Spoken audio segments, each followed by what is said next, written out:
Welcome to the Invested Dads Podcast, simplifying financial topics so that you can take action and make your financial situation better. Helping you to understand the current world of financial planning and investments, here are your hosts, Josh Robb and Austin Wilson. All right. Hey. Welcome back to the Invested Dads Podcast, a podcast where we take you on a journey to better your financial future. I am Austin Wilson, co-portfolio manager at Hicks & Zuercher Capital Management. And I'm Josh Robb, director of wealth management at Hicks & Zuercher Capital Management. Austin, how can people help us with our podcast? Please subscribe if you're not subscribed so you get new episodes when they drop each and every Thursday. And it'd be great if you'd leave us a review on Apple Podcasts or Spotify so that other people can find us, and hopefully we'll be able to help them out as well. So today, something I'm kind of passionate about. Okay. This has really been brought on by things happening in my personal life that have made me consider this discussion. Now, the discussion is... Air conditioning. Ooh, that's a good one. We're recording today without air conditioning. Yeah, it's pretty toasty. So it is no warm. airflow and no air conditioning. Oh, it's warm. No, it's actually about buying a vehicle. Okay. As a matter of background, the why this came up in my mind as a topic was I recently had some issues with one of my windows went out, like motors went out on my 07 $190,000 Honda Pilot. 190,000 mile. Not dollar. Yeah, that's expensive Honda Pilot. 170,000 miles. Made of gold? Much less money than that Pilot. And I was really frustrated with it for a number of days. Long story short, I ended up fixing it myself. But through this whole discussion, my wife and I were like, it's a nice car, but it's older, not worth a lot of money. At what point do we sell it and just get something a little bit nicer and more reliable, perhaps? So the discussion was, do you want to buy a new car? And I've had a lot of thought around this. Mm-hmm. And long story short, I've decided no. But there's a lot of reasons that we're going to talk about today as to why that is. Okay. We're going to talk about 5 main categories of things you need to consider when you're looking at buying a new or new to you vehicle, right? Yep. Okay. So the first one is we're going to talk about things you need to do before you even go shopping. Mm-hmm.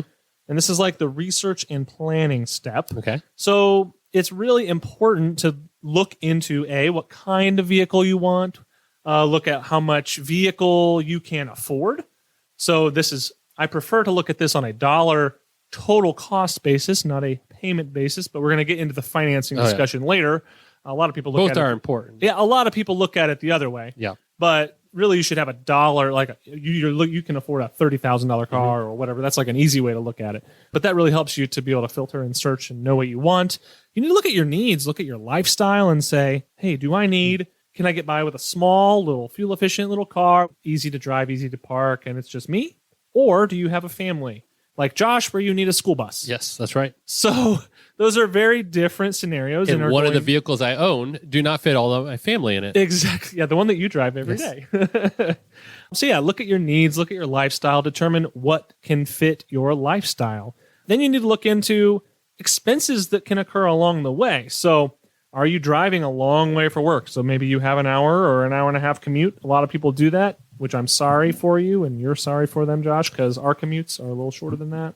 I have mixed opinions, actually. Yeah. So way back in the day, I used to drive a lot. I had an area of multiple counties that I was responsible for, one of which was an hour and 15 minutes away. Yep. So there was a lot of driving. The plus side to that is when you're returning, you can separate work from family and get your gear changed from one part of your life to another. I also listen to a lot of books and different things along the way. Yeah. But short trips are nice. You and I are probably 3 to 5 minutes from home, and there's positives to that. There are. We can go for lunch. The negative is there's no turn off. You can't switch. Wind down. Yes, that is a big deal. I think 10, 15 minutes 10 or 15 is minutes like is ideal. perfect. I need to move. I just need to move, get farther away. Yep. So, no, I agree. I think that's kind of ideal. Being 3 to 5, you were about to bring it up, but one of the big perks is I can just pop home for lunch. Something happens, need something real quick. Yep. See forget my kids, something. Let my cleaning person in or whatever. I've been home a couple times in the last couple months to let someone do something. That's really handy, but there's no wind down time. But so anyway, needs lifestyle. If you are driving a long way, you have a lot of time to listen to the Invested Dads podcast on the road every Thursday. At least that's one of your days, on one of your commutes. But you may want to consider something that is less consuming of gas. While fuel costs have come down the last year or so, they're still elevated than prior periods, and That adds up quickly if you're driving a long time. So that may be a consideration that you have to make as well as maintenance costs. You know, different vehicles, different levels of vehicles, different kinds of vehicles have different levels of maintenance costs over time. So consider those. And then another one that is just easy to overlook is safety features. Newer vehicles generally going to be a little bit safer than older vehicles. They may be more reliable as well, and that's going to A, keep you safe in the event of an accident, and B, keep you from breaking down on the side of the road. I have a problem with one particular safety feature. The backup camera. No. Low tire pressure warning. That's on your Jeep all the time. That drives me nuts, and you cannot disable it because it's a safety feature. And I get why it's there, but I also struggle that it's not easy to adjust it when you need to. So, for instance, my Jeep has tires that are different sizes than standard, and so it throws off that sensor. Drives me nuts. We grew up in a time period where vehicles did not have those. If you hear noise, that's a low tire warning. I remember, I'd go out periodically. I had an Accord, an old mid-90s Accord, and I would go out and just feel all the tires, kick the tires, make sure they're all looking good, and it's pretty good. Now, if you're going for a long drive, you get out the pressure gauge. You might want to check it. And I always feel like temperature changes. So spring and fall, just check your tires for that next and check season. It all the time in the winter. Yes. I mean, that's weird because of the cold. But going into the winter, if you make sure you're at a good pressure, you're at least going to get a good way through there. But so, I mean, if you're leaning sideways, your tires are low. Like that's just the easy solution to that, right? If you're not level, then something's wrong. You're tired. So safety features, reliability, things to consider when you're looking at a vehicle. And then how do you do this? Well, nowadays we have information at our fingertips on our computers or our smartphones. You can Google reviews of certain cars. You can get on the Facebook pages for people who own these things and see what people think. Those are really insightful. There's no shortage of opinions. Really, the best way to do that is going to be go find one and drive it. And you're going to learn a lot. Second one? Yeah, what's that? Talk to car mechanics. Oh, absolutely. So I have a friend of ours that goes to our church, and he's a car mechanic. And when we were looking at a car, I asked him a couple different models I was looking at. He said, "You want to know my thoughts?" I said, "I would love to know your thoughts." Absolutely. He said, "Of those 3 models, I see one of them all the time more than the other ones." And that's not a good thing. No. In my mind, the more you see a car from his perspective, the less I want to own it. And then he said for the other 2, they were pretty close and he doesn't see them as much. And so it helped me narrow down. So if you know someone who is a car mechanic, maybe ask them their thoughts. They're the ins and outs of that world more so than I am. That's a great point. Okay, so you've determined step 1 that you want to buy a new vehicle. You kind of have time frame. How long do you do this for? That's a great idea. That's a different consideration. How long do I want to own this vehicle? No, how long do you do research? What roughly, if you're looking for a car, where would you put this in? I would say a couple weeks at least of narrowing the field. I mean, I always have an idea in my mind of what I want. You're next. a car guy, you know. I'm a car guy. I kind of knew that, but I'll shop around. I'm not going to jump on the first thing. No, I mean, figuring out what you want. I would say a couple weeks to a month, getting that list of types of vehicles you got down. Then the next step, like you said, is you go try them out. Here's something that I've found is that it is a bad situation to have to go buy a car today. You don't want to do that. You don't want to be in that situation because you're going to be rushed and pressured into finding something that might not be checking all the boxes and what might not be right for you. So it's best if you have something that works, you can continue to drive it while you're searching for something else. That's the best case scenario. It's not always possible. The best case scenario. So don't be rushed. If you have the choice, don't be rushed. So we've determined we're looking for a car. We kind of understand what kind of car we want and what features we want and all of this stuff. And a budget. We have an idea of that. Now we need to determine how are we going to pay for this thing? So financing. Let's talk about financing of vehicle purchases. So recent Kelley Blue Book, which is a really great data provider for vehicle values and costs, said that new car prices are about $48,500 on average. For a new car? It doesn't seem that far off. But it makes sense to me. But it seems high coming from the world we came from. Which these prices are like 20% above pre-COVID levels. I was going to say 35 to 40 was where my brain would land, but I could see that. But the way I see is some things skew the average up. Like the new electric vehicles are expensive. Or you want to go buy a brand new pickup truck, brand new, $80,000. $80,000. So I can see how we're getting to these numbers where an average new car is almost 50 G's. Okay? Like you look at the low end, you're at 20. Yeah. Right? Cheapest That's car kind of you your can buy is starting 20. point is 20. And so you're only going up from there. So your average has got to be higher than double that because you got the high end models too. I think my dad said that pretty much every car he's purchased has increased like $10,000. Yeah, Like it was like makes sense. It was like $10,000. It was like $20,000. Then it was like $30,000. Like, just they're increments. So anyway, average car $48,000. You can find cars less. You can pay way more, obviously. Now the average used car is like 25 to 30, depending on what you're looking at. Okay. But 25 to 30 is going to be the average price of used cars. It's a lot more expensive than used cars used to be too. Oh yeah. Used cars throughout COVID and since COVID have gone berserk. That's just crazy. So they're coming down. Yes, but they're still, in these my are opinion, things to a little consider when you're looking at buying a vehicle. Is that cars cost a lot more than they used to. High. Yes. It's even crazy. So like, I'm a Honda guy. I always judge it by like, what's a new Honda Accord? It's just a basic car. Yep. Normal. Is the Accord bigger than the Civic? Yes. Okay. It's the mid-size. It's got Civic's 4 a doors? small- yeah. Okay. Civic's a smaller car. Mid-size, normal, standard car. Nowadays, upper 30s. Oh really? Okay. Which I'm like, that used Like to be standard model, like nothing too nothing fancy. Okay. So I can that's where I base everything off of. So say you're going to spend $40,000.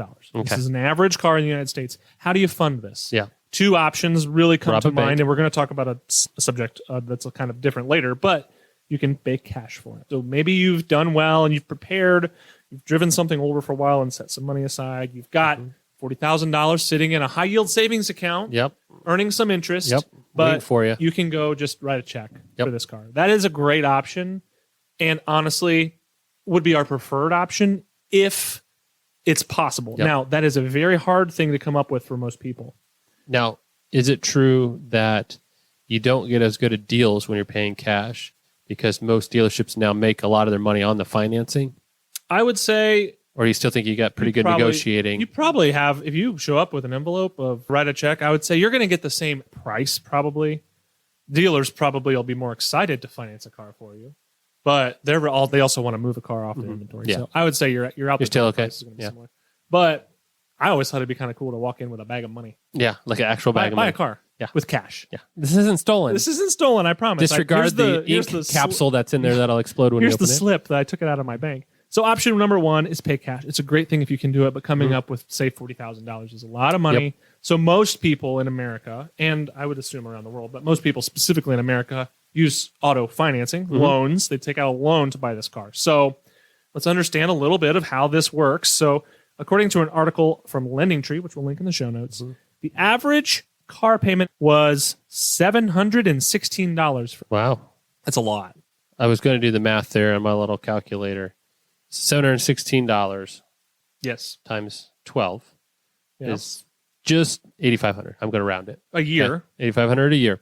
And if the average price is $48,000, all right, no interest because No I'm just interest. doing a simple calculation Yep. here. That's over 5.5 years. Yeah, well, most terms are 6 to 7 to 8 years nowadays. Yeah.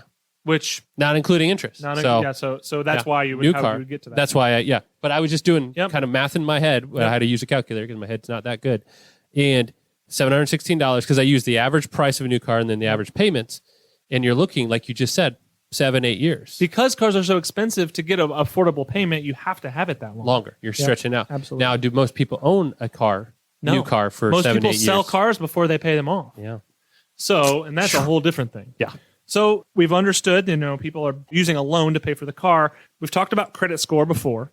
We have a whole episode on it, so check that out if you've not done that. But there is a big difference in interest rate based on your credit score, okay? Yes. And there's a big difference in interest rate whether you're buying a new or used vehicle because the bank views a used vehicle as more risky because if they have to go take it, it's worth less. Yeah. There's a chance there's more damage or mileage or whatever to it Default. than a new car. Yeah. So let's talk about some numbers. Suppose you have great credit. Great Credit. Yes. your interest rates today, so that's a 781 to an 850. You're going to be called super prime. Is 850 the highest score you I can think get? it is, yeah. Okay. You can get about 5.18% as of the time of recording for a new car, or 6.79 So for a end used of June roughly is where we're at. Yep.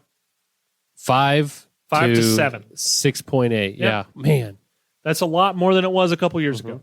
So then maybe your credit's not quite there. It's 661 to 780. You're about 6.4% for a new vehicle, or 875 for a used vehicle. Notice the spread's getting a little wider. Yep. Non-prime, 601 to 660, 886 for a new car, or 13.28 for a used car. Or subprime, so we're getting less credit worthiness here, getting a little bit more risky for the banks as we're seeing interest rates go up. They want compensated for their risk. 501 to 600 scores 11.53 for a new car, 18.55 for a used car. And here's the kicker. There's this group, it's called deep subprime, and we would say you probably should not be borrowing to buy a car for really the last few groups. Yeah. That would be people with the lowest credit scores possible, really, is like 300 to 500. Okay. Like you didn't do anything right on a credit basis. Or brand new. Or you have no credit. Yeah. So for a new car with this deep subprime, 300 to 500 score, you're paying 14.08% for a new car interest, or 21.32%. That's like a credit card almost. That is a credit card. You might as well just put on it on a used your credit card. And you know what? There's people doing it every day. Oh, my goodness. People doing it every day. I looked up, maybe you already knew this, but I looked it up. You know what the average credit score in the U.S. is? No. All right. I looked it up because I didn't know either. And there's a variety of different answers I saw. Because, again, there's multiple places that pull your credit. True. They all score it differently. Yep. But I'm going to average these out. I looked at it. This is not an official thing. I just looked at the numbers and used my brain to average it. Right around 700. Okay. So, that being said, that's You're right prime. in the prime. So 660 to 780. Or 640 to 875. Yeah. And I'm sorry, I was saying the credit I was number. looking at Yeah. 660 to 780 is the prime credit scores. Yep. Which gets you in this case 6.4% to For a new car. 8.75% for a new car. So, man, 6.5 to almost 9. That's still you're paying a pretty penny there. And this for is annual. Based on the outstanding, just like kind of like 8 your to 9 house, years probably. Right? It's just like it's based on the outstanding balanced over time. It is an unfortunate thing. So this is why we would say, ideally, you use cash. Now, that's crazy. Now, there's this other group of ways to quote unquote finance your car. And it's not really owning a car at all, but a lot of people talk about leasing. I have opinions on leasing. You probably do too. So you typically, how it works is it's a new car. And you pay a chunk up front, $3,000 to $5,000 to $7,000, depending on what, $1,000. And then you pay a lease payment over time, which is essentially rent because you don't own the car. And you have a mileage limit that you are allowed each year, and you can pay more to go over it or whatever. But typically, a lot of your maintenance and stuff's covered. You have to have full insurance, collision, liability, comp, because they own the car. You don't own it. Anyway.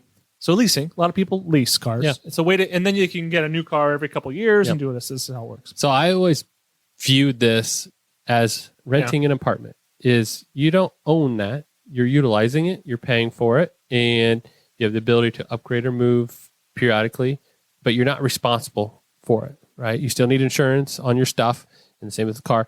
That's kind of how I always picture leasing, similar. Right? You're just borrowing something. You're paying somebody to use it. It's not yours, but you use it. And then at the end of the lease term, maybe it's a couple years, you typically have the option to A, turn it back in and maybe get something else, maybe move on, who knows what that is. Or B, there will be a reduced price from when it was new, but probably an increased price on what it's worth at the point in time, but an opportunity to buy out. You buy out your lease. And keep your car. So a lot of times people are doing this. My opinion is that if you are going to be planning on keeping it for a while, or I even think from a financial standpoint, it is in a lot of instances better to own your vehicle. However, I can see certain instances where one, you just want to try something. Maybe that's an opportunity. You're in a phase of life where you're not very stable. You don't know where you're going to be, what you're going to do. That could be an opportunity. Another one is, I think of like really high end cars typically have a lot of expensive maintenance requirements. And typically the expendable income of the people who can afford that is pretty high anyway. So, and they want the newest thing all the time. That's usually a lot of time where you can do leasing. Personally, I've never leased and don't really plan on it, but it's a way that people get newer vehicles. I'm in the same boat. I've never leased before. Don't have any plans right now to do it. I see it as, again, going back to if people are getting loans for their car, you usually have a lower payment on a lease than you do on the ownership because, again, it's a transfer of risk. The dealership maintains that vehicle. They get it back at the end, so they're going to offer a little bit lower of a rate. But anyway, for people who are just struggling to pay, sometimes the lease reduces your payments and allows you to have a more reliable car. Because again, every couple of years, you're going to potentially renew that lease with something different instead of buying maybe a less reliable car for the same monthly price. So I've seen instances, and I've also seen on the end, like you said, the high-end cars, you can make them a little more affordable, especially if you don't plan on holding them for a long time. You just want a nice car for a while. Yeah, I want to drive a Jaguar for a couple months. I don't have a thing right now. I had a question though. Yeah. Let's say I was leasing a car. Yep. And then I decided to give it to my son to drive. Huh. And I said, hey, you just pay me for the payments. Would I be releasing that car to him? Releasing it. That's not even the dad joke of the week. I just came up with it on the spot. Thought releasing. Also, that car. probably don't think you can do that, but there's probably. Don't do that. Please don't. That was a joke. That's not a recommendation. Okay, third category. Yes. So now we've developed we want to have a car. We've talked about how we're going to pay for it. Paying for it. Let's talk about things going forward. Yes. So ownership costs of vehicles. Vehicle ownership is not cheap. There are a lot of costs that go into it that you don't even consider sometimes.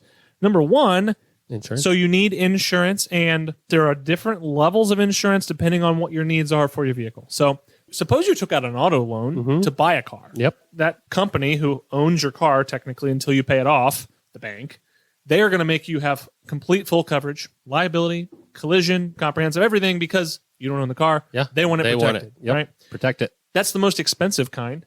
But suppose you own an older vehicle. This is my boat right now. Yeah. You own an older vehicle. Your $190,000 vehicle. 190,000 mile. It's not worth a lot of money. If something happened to it tomorrow, you wouldn't be heartbroken. You could go buy something. You don't need collision insurance, perhaps. That's the most expensive piece. You could have maybe just liability and comprehensive, and then if you hit a deer or... Because collision protects your car from you. Yes. Yeah. Liability, all the other ones is if someone hits you or you hit someone. Yes. That's for those covered. Yeah, and comprehensive is the other stuff that's like a deer or a tree or hail, all that stuff's mailbox. Separate. Yep. Well, flying mailbox. Yeah. Kids baseball from next door. You may tier down your insurance as your vehicle gets worth less and less money, and then your insurance costs are a lot cheaper. But insurance is a huge factor of total vehicle ownership cost. By the way, make sure you have some form of insurance. Please. But it's actually the law. Yes. There are, unfortunately, times, and that's additional part of your insurance coverage is uninsured motorist coverage. Yeah. So, yeah, don't be driving around without insurance. So that is one factor, and we're going to talk about how to maintain that cost. Yes. Depreciation is another. It's an indirect cost. So when you buy your vehicle, even if you buy a used vehicle, it's going to be increasing in miles, and it's going to be getting older every minute. Yep. As that mileage goes up, condition probably goes down, and time goes on, so it's further from new. The car is worth less. That's called depreciation. Yep. As opposed to things like homes, wine, fine Rolexes. It goes like with those age. Go up. Yeah. However, vehicles typically, unless it's in collector vehicles, but typically daily driver vehicles go down over time in value, and that's depreciation. So that's a hidden cost you're not paying. But when you go to sell your car, it's going to be worth less probably than when you bought it. Other costs that are pretty standard are things like fuel. Talked about that. Maintenance costs, oil changes, brakes, suspension parts, all air conditioning. That's one thing my vehicle's getting in the next week. And then you have to think about things can pop up. You can be driving your vehicle, or pop off, and then something pops off, and you have an unexpected cost. Yep, like a window. Yeah. Oh, that happened to me last week. I told you my story. Yeah, you did. So you got to be ready for those things. So how do you plan for this? And we would say, as far as it relates to insurance, you have a pretty good idea. Either you pay monthly or you pay annually or semi-annually or whatever that is. You have an idea of what your cost is going to be. It shouldn't be a surprise. Nope. The way I do this is I know how much roughly it's going to be, so I divide it by 12, add all these different chunks up, and shove it to a different account that I never see. Yep. Once a month. Yep. Sometimes it's cheaper to pay annually. They give you a discount. Yep. And then so you just pay monthly into an account. And then you pay it from Then when the bill comes, you pay the bill. It's also usually cheaper to pay in full Yep. than it is to do other options. You could have like a separate vehicle fund where you're putting money for parts, repairs, tires, all this stuff aside. That's an option. The ways to reduce your costs over time, you can totally learn to do some things on your own. So oil changes when I was growing up used to cost $20, right? Nowadays, it's like $50, $70, $80, depending on what you're getting and how much oil you're getting. So it's not necessarily cheap. So you can afford to change your own oil. Very basic, very easy, no low risk if you know how to do it. And it takes half an hour tops in your driveway. The biggest thing with that safely get under your car. Yeah, well, yeah. You Yes. need to get some good jack stands. Or those ramps. Metal, not plastic. Not plastic. Please don't get plastic ramps. And don't do it on a slope. Don't do it on a slope. So anyway, you can learn to do that and save a lot of money. Google, YouTube, everything. I replaced the window regulator in my car. Lights, no headlamps. problem. Oh, yeah, man. things like Well, that. no problem if you can get to them. I tell you what, some cars harder than others to get to you're not your wrong. access. But you're right. Maintenance. That's something that, especially like you said, with technology nowadays, to learn that doing some of those can reduce costs. I have changed oil. I have come to the conclusion the amount of time I struggle through it versus getting it done. I'm not sure if I could do other things at the same time for a better cost. I'm right with you. Actually, I used to do everything I could by myself. And now I've gotten to the point where cost versus time works in the favor of handing it to someone else. Yep. Now, not everyone's in that boat, and that's where you can save some money this way. And I will say, sometimes it's fun to learn some of those things about it. Yeah. Changing brake pads. I've done that. Now I know what needs to happen. I know you don't want to do it again. Well, but you also know. And so you understand the whole process. Yeah. So why is my brake squeaking? Yep. Well, I've changed them. I've seen everything that goes on with that to know what's going on. Yeah. Tires, flat tire. Yep. I think everybody should know how to change a flat tire. That's a whole nother story. I had to do one in the Walmart parking lot here in Findlay when I was in college. There you go. Because I went into the store, no problem. I came out of the store, flat tire. They had the same tire I needed in stock. Oh, there you go. That's even So it was better. no You did it worries. at a spot where there are tires. That's a Yeah, it was great. Nice. And then one final thing on maintenance is track everything you do. I mean, I track everything. I track a light bulb. I track windshield. I don't track windshield washer fluid, but I track everything. Windshield wipers. Blades. I blades. track all that stuff and keep it in a spreadsheet so that when I go to sell this car, spreadsheet at least has the majority of the stuff on it that's done. So That's a good idea.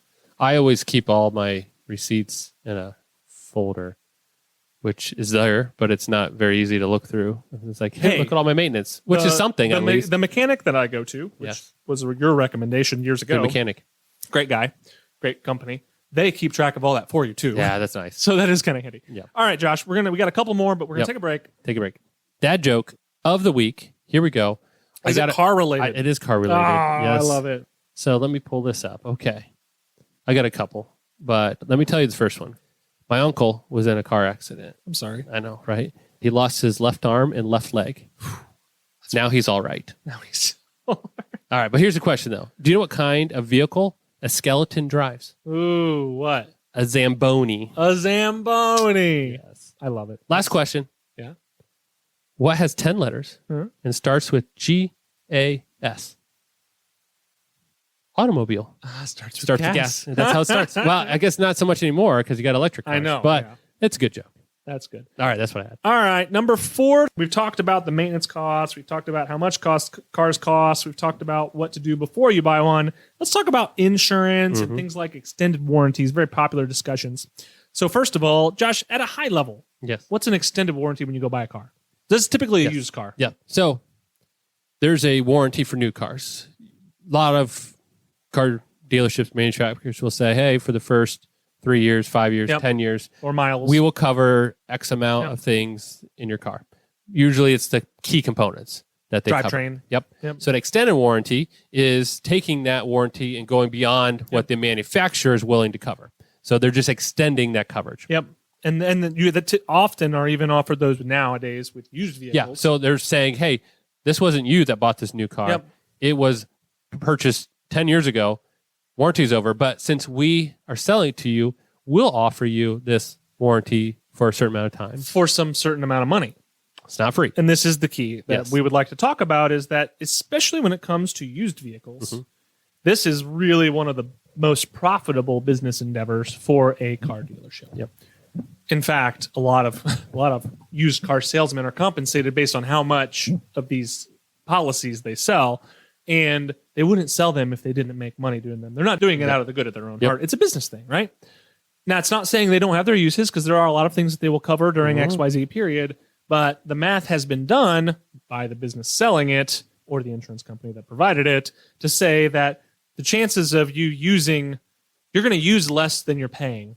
Yep. Which means they're going to come out money ahead. So typically, especially when it comes to used vehicles, but I would argue even new vehicles, look at the cost and look at the benefit, but it's usually not a financially smart thing to be paying a bunch of money for extended warranties. The only one I've considered, and I've not always done it, but I've considered, is that rust undercarriage piece. Where we live, a lot of salt on the road in the winter, a lot of rust on vehicles.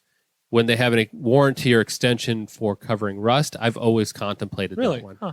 Not always got it, but it's always been one of those that triggered, because I've owned enough cars to know every car rusts underneath when you have it here in Ohio for enough years. So that's actually interesting. It brings me up. So so I was recently in the boat, which is how this topic came up, of considering buying a new car, selling mine, and buying something new. And I thought you were in a boat, like you were starting the story. I was recently in a boat.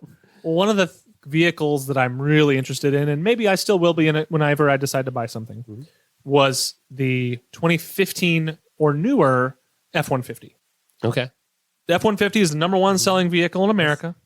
Since 2015, the bodies have went to aluminum. You know what you don't get with aluminum? Weight. And? Yeah. Oh, yeah. Rust. And rust. Yes. So that's something I'm seriously considering when I go to get something new, is a 2015 plus F-150, no rust.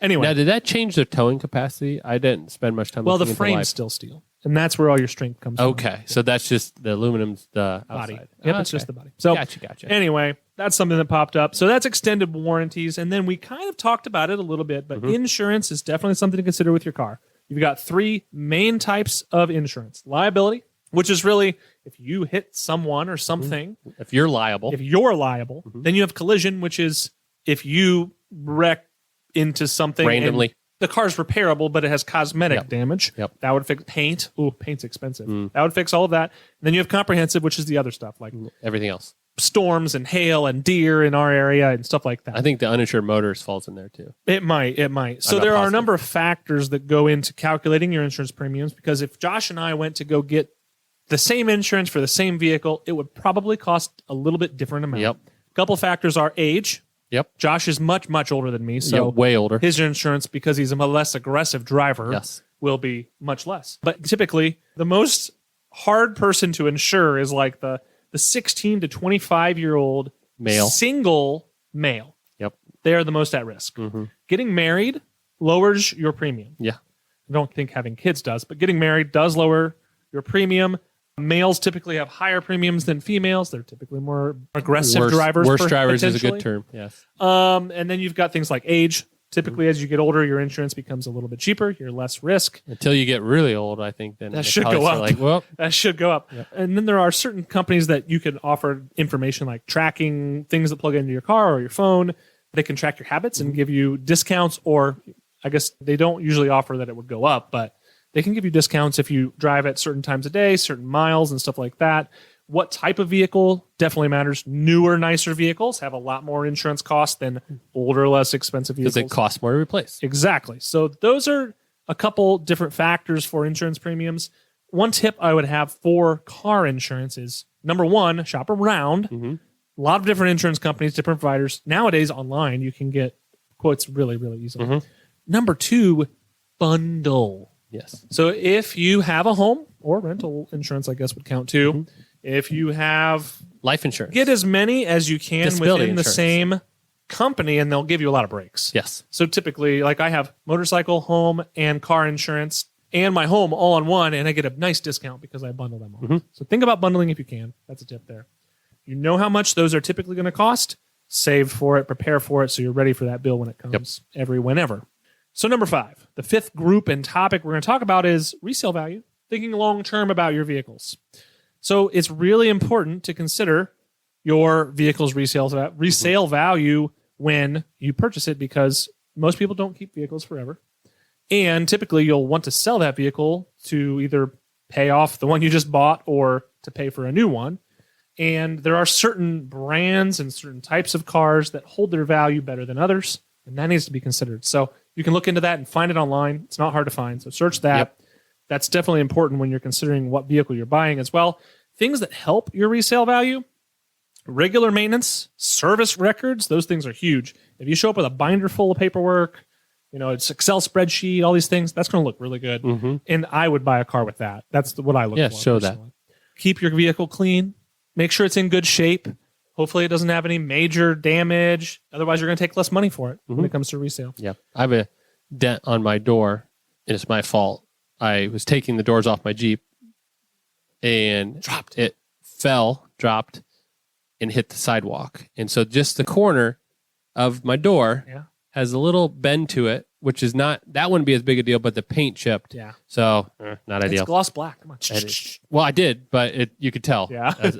It's not far away. It's not noticeable. You get up there, you see it. It's cheap. It's supposed to look used. Yeah, used is relative. So, but no, those are but you're right. That matters. That deducts from the price. Keep it nice. Another thing that is near and dear to my heart is, so I'm a gearhead, right? I like cars. I like loud, fast things. I like modifications.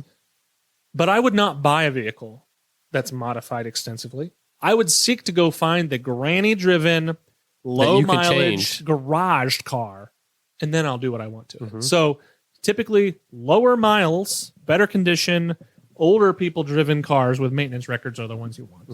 And then you can do what you want with them, right? Yeah. That's my recommendation. There So you go. avoid modifications that would negatively affect your resale value. Also, keep in mind that typically when you make modifications to your vehicle, you do not enhance the value. So if you buy a $50,000 pickup truck, which is a cheap one nowadays, and you put $10,000 in wheels and tires on it, big, nice wheels and tires, how much is your truck worth? Probably $40,000. Yeah. Depreciation. It's not, now worth 60. It's not worth 60. It's worth 50. And then you get bonus wheels and tires when you sell it. So people need to get that through their head that money does not add up that way. Yeah. So that's something to think about there. And then, as you're buying these vehicles, think long term. Your vehicle needs may change over time. So this will determine how long you're going to be holding vehicles. Maybe when you're young and single, you can have one kind of vehicle. But once you start having a family, baby, you're getting a minivan. Let me tell you what. We do, and we love it. We went minivan for quite a while. Then we're back to an SUV. For now. And you wait, Josh. I missed the minivan. Storage capacity. Storage. I love the ride. The SUV great. I have drives just like the minivan. I mean, they're the same from that standpoint. The storage But is man, big but difference. as a result, when you go back to your research, I got one with a tow hitch, which I have now a rack that I could put a box extra on the back storage or on. whatever, So it's nice. But man, a lot of storage in there. Everyone's going to end up there, and I do not discourage people. No, and I love them. We only went with the other one because all-wheel drive is nice, and some minivans have it. Yeah. But that was the other feature. Again, back in Ohio, weather is always a factor. And then one thing to consider is what to do with the vehicle when you want to get rid of it. Yeah. Right? Two options really come to mind. Yep. Number one, drive it off the cliff. To collect insurance money, right? No, don't do that. That's fraud. One is to sell it. Yeah.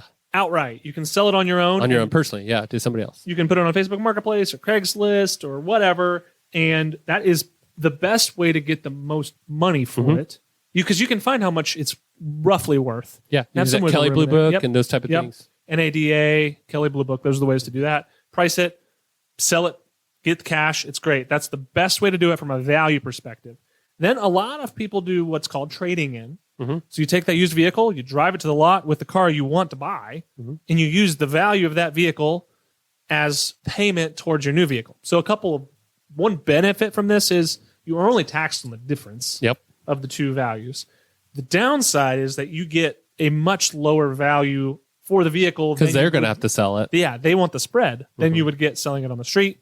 So again, typically I would discourage trading in if possible, unless they're going to give you trade-in value of what you can get it on the street. And so now in this crazy car market, you're getting pretty close. So generally speaking, I avoid trade-ins, but in this market, it's actually not the worst thing in the world. But those are what you do at the end. So those are like the 5 categories of things to consider when you're looking at buying a vehicle. Now, we're going to conclude this by talking about how we do it personally. So Josh, how do you and your family manage vehicles, buying vehicles, selling vehicles, driving them, maintaining them? Yeah, maintenance is important. I try to do that.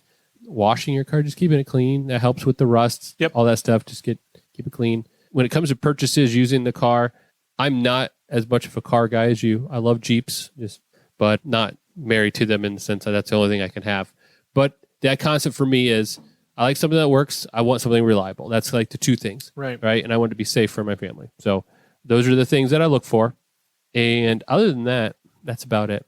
I've owned new cars. I've owned used cars. My new car purchases, both times I was looking for used cars and ended up finding a deal that was better than the used cars I was looking for. Or the spread sometimes is so That's what I mean. It may have cost me more, but what I got in exchange, fewer mileage, long maybe warranties that were included, the things that I looked at, it offset the difference in the cost. So I bought a couple new cars in my life, a lot more used cars.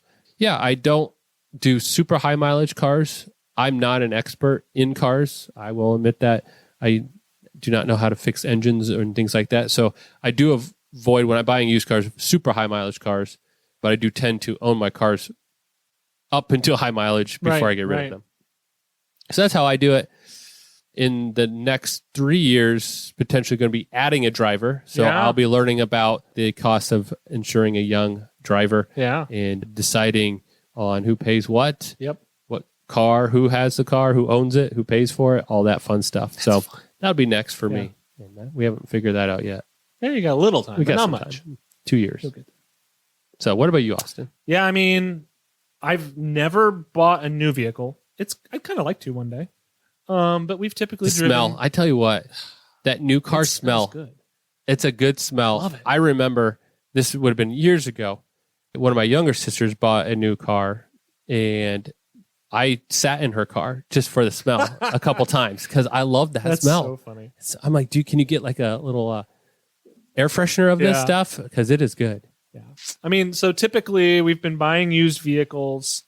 I've gone through a handful of different vehicles over the years based on how my needs have evolved. So I've had pickup trucks, but those didn't have enough seats when we started having kids. And now we have an SUV and a minivan, and I would take the minivan any day over my SUV. That being said, I'm a fanboy because I grew up in a Honda world. Just knowing the build quality of them, I liked. The reliability was always good. They held the resale value really good. They still do to this day. So that's what we typically drive. If we can at all avoid a car payment, we will. By paying cash. It's a lot of money to come up with sometimes. So sometimes we'll know that we're going to pay it off really early. So we'll finance a chunk of it and pay it off really, really early, but then we don't have to come up with all of it up front. We typically, right now, we have older vehicles with higher miles, so we have cheaper insurance. We don't have collision on them.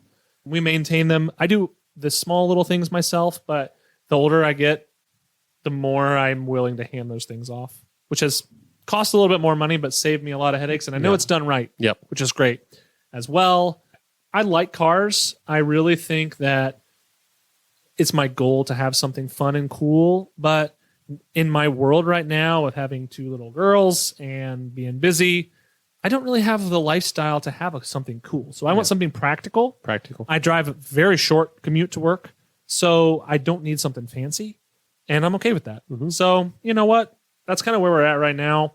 It may change in the future, but right now we're gonna roll with it and enjoy it. So the first new car I bought, I was there looking at used cars, and they said, "Well, this newer car was a smaller model than I was looking at," but they said, "Hey, we have 0% financing." 0%, and I was like, "Can't get that now." Yeah. So for a new car with a warranty, not an extended warranty, just their normal warranty, and what I paid, it was the same price as that.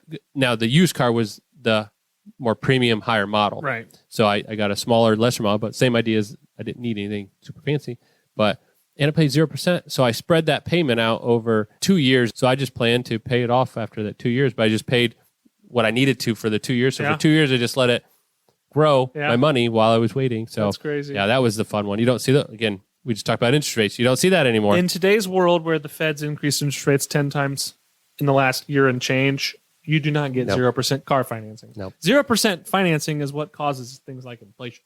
Yes. So anyway, that's a little bit on cars. I thought that was a fun episode to put together. It's good. I love the technology of newer cars, and I cannot wait to have something like that one day myself. I test drove one, had the heads-up display, so everything that's on your dash is projected outside the. I mean, on the windshield, but it looks like you're looking out while you're looking at the road. You see your data. Handy. And I thought that was the coolest thing. And I couldn't justify paying the extra to get it now, but I'm wondering the next car I get. It was pretty cool. So if that's an option, I may end up with it because that was pretty sweet. And then they have the bird's eye view for parking because they use multiple cameras. Cool. And so when you go to reverse, you have a reverse camera, show you what's behind you. Nice. But if you could see everything around you. Really nice. Really nice. I tell you what. Craziest thing I ever did, and I probably talked about this. I know I did in an episode, but I drove this Tesla, a Model Y, dual motor, long range, nice. Blew my mind. How fast it was, of course. But the technology And just, it was really, really exceptional. Did you look at the screen while you were driving as it picked up everything? Like the camera picked up everything? Yeah. So crazy. I tried the complete assist, whatever, lane, whatever. It wasn't full self-driving, but it was pretty darn close. So I was on this road and I let go as much as you can, and you watch the thing and it's scanning everything in real time and moving the wheel for you, and really incredible technology. Yeah. Even my car has lane assist, which keeps you in between and keeps you a safe distance from the car in front of you. Yeah, it's pretty cool for long trips. Absolutely. The downside is if you don't pay attention, you end up driving 40 miles an hour because you get stuck behind the slow guy, and if you don't look at your speed, it automatically slows you down, and you're like, oh man, I've been driving too slow. That's funny. All right. Well, thanks for listening today. If you had someone asking about buying a car, hey, send them this episode. Hopefully that will help them out. And as always, email us any ideas you have for new episodes. Say hello at theinvesteddads.com. And until next week, have a great week. Talk to you later. Bye. Thank you for listening to the Invested Dads podcast. This episode has ended, but your journey towards a better financial future doesn't have to. Head over to theinvesteddads.com to access all the links and resources mentioned in today's show. If you enjoyed this episode and we had a positive impact on your life, leave us a review, click subscribe, and don't miss the next episode.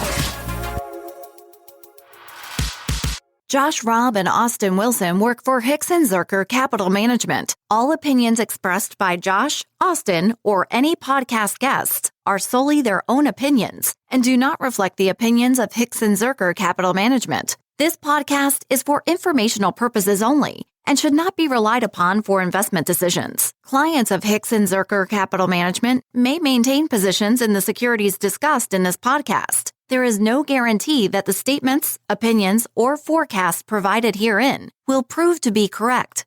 Past performance may not be indicative of future results. Indices are not available for direct investment. Any investor who attempts to mimic the performance of an index would incur fees and expenses which would reduce returns. Securities investing involves risk, including the potential for loss of principal. There is no assurance that any investment plan or strategy will be successful.